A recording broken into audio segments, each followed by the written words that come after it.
ನಮ್ಮ ಪ್ರಜಾಪ್ರಭುತ್ವ ಹಕ್ಕುಗಳನ್ನು ದಮನ ಮಾಡ್ತಾ ಇರುವಾಗ ನಮ್ಮ ಆಕ್ರೋಶಗಳು ಇವೆಲ್ಲವುಗಳ ವಿರುದ್ಧ ಗಟ್ಟಿ ಧ್ವನಿಯಲ್ಲಿ ಕೇಳದೇ ಇದ್ರೆ ಬೆಳಗಾದ್ರೆ ಬರ್ತದೆ. BBMP ಚುನಾವಣೆ ಆಗಬೇಕಾಗಿತ್ತು ಆಗಸ್ಟ್ ಒಳಗೆ, ಮತ್ತೀಗ ಮುಂದೂಡಕ್ಕೆ ಹೇಳಿ ಸರ್ಕಾರ ಸುಪ್ರೀಂ ಕೋರ್ಟಿಗೆ ಹೋಗಿದೆ. ಆದರೆ ಇವತ್ತಲ್ಲ ನಾಳೆ ಚುನಾವಣೆ ಆಗಲೇಬೇಕು.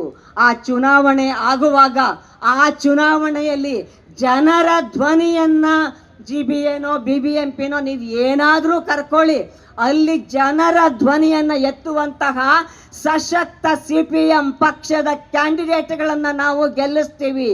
ಮುಂದಿನ ಚುನಾವಣೆಯಲ್ಲಿ ಇಲ್ಲಿ ನಾವು ಹೇಳಿದ್ದನ್ನು ಕೇಳುವ ಸರ್ಕಾರವನ್ನು ತರ್ತೀವಿ ಮತ್ತು ಪಾರ್ಲಿಮೆಂಟಲ್ಲಿ BJP ಸರ್ಕಾರವನ್ನು ನಾವು ಕೆಳಗಿಳಿಸ್ತೀವಿ ಮತ್ತು ಬರುವ ಸರ್ಕಾರ ನಾವು ಹೇಳಿದಾಗೆ, ನಾವು ಅಂದರೆ ವ್ಯಕ್ತಿಗಳಲ್ಲ, ದುಡಿಯುವ ವರ್ಗದ ಪರವಾಗಿ ಮಾತನಾಡುವಂತಹ ಸರ್ಕಾರವನ್ನು ನಾವು ತರ್ತೀವಿ ಅನ್ನುವ ತೀರ್ಮಾನ ನಾವು ಮಾಡಿದರೆ ಜನರ ಆಕ್ರೋಶದ ಮುಂದೆ ಯಾವುದು ನಿಲ್ಲಕ್ಕೆ ಸಾಧ್ಯ ಇಲ್ಲ. ಅಂಥದ್ದೊಂದು ಐತಿಹಾಸಿಕ ಸಂದರ್ಭ ಆಗಿದೆ 2008-13. ಆ ಸಂದರ್ಭದಲ್ಲಿ UPA ಎನ್ನುವ ಸರ್ಕಾರ ಬಂದಾಗ ಎಡಪಕ್ಷಗಳು ಅವಕ್ಕೆ ಬೆಂಬಲವನ್ನು ಕೊಟ್ಟಾಗ ಮನ್ರೇಗಾ ಕಾಯ್ದೆ, ಗ್ರಾಮೀಣ ಉದ್ಯೋಗ ಖಾತ್ರಿ ಕಾಯ್ದೆ ಬರಲಿಕ್ಕೆ ಸಾಧ್ಯ ಆಗಿದೆ. ರೈಟ್ ಟು ಇನ್ಫಾರ್ಮೇಷನ್ ತಪ್ಪಾಗಿದ್ರೆ ಎಲ್ಲಿ ತಪ್ಪಾಗಿದೆ ನನಗೆ ಹೇಳು, ಯಾಕೆ ತಪ್ಪಾಗಿದೆ ಅಂತ ಕೇಳುವಂತಹ ಮಾಹಿತಿ ಹಕ್ಕಿನ ಕಾಯ್ದೆಯನ್ನು ಕೂಡ UPA ಸರ್ಕಾರದಲ್ಲಿ ಎಡಪಕ್ಷಗಳು ಇದ್ದಿದ್ದಕ್ಕಾಗಿ ತರಲಿಕ್ಕೆ ಸಾಧ್ಯ ಆಗಿದೆ. ಅಂತಹ ಒಂದು ಪ್ರಜಾಪ್ರಭುತ್ವ ನೆಲೆಯಲ್ಲಿ ಜನರ ಹಕ್ಕುಗಳನ್ನು ರಕ್ಷಿಸುವಂತಹ ಸರ್ಕಾರವನ್ನು ತರುವ ಜವಾಬ್ದಾರಿ ನಮ್ಮದು. ಆ ಸಾಮರ್ಥ್ಯ ದುಡಿಯುವ ವರ್ಗಕ್ಕೆ ಇದೆ.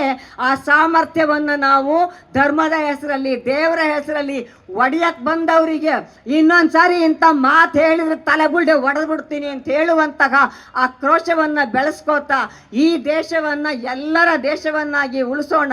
ಕೆಂಬಾವುಟ ಯಾವತ್ತೂ ಕೂಡ ಎತ್ತರೆತ್ತರಕ್ಕೆ ಹಾರುವ ರೀತಿಯಲ್ಲಿ ನಮ್ಮನ್ನು ನಾವು ಅದಕ್ಕೆ ಸಮರ್ಪಿಸಿಕೊಳ್ಳೋಣ ಅಂತ ಹೇಳ್ತಾ ಈ ಜನಾಕ್ರೋಶ ರ್ಯಾಲಿಗೆ ಬಂದಿರುವ ತಮಗೆಲ್ಲರಿಗೂ ನಾನು ಅಭಿನಂದನೆಗಳನ್ನು ಸಲ್ಲಿಸ್ತಾ ನಾನು ಮಾತು ಕೇಳಿದ್ದಕ್ಕೆ ಧನ್ಯವಾದ. ಸಂಪೂರ್ಣ ನ್ಯೂಸ್, ಇದು ನೊಂದವರ ಧ್ವನಿ.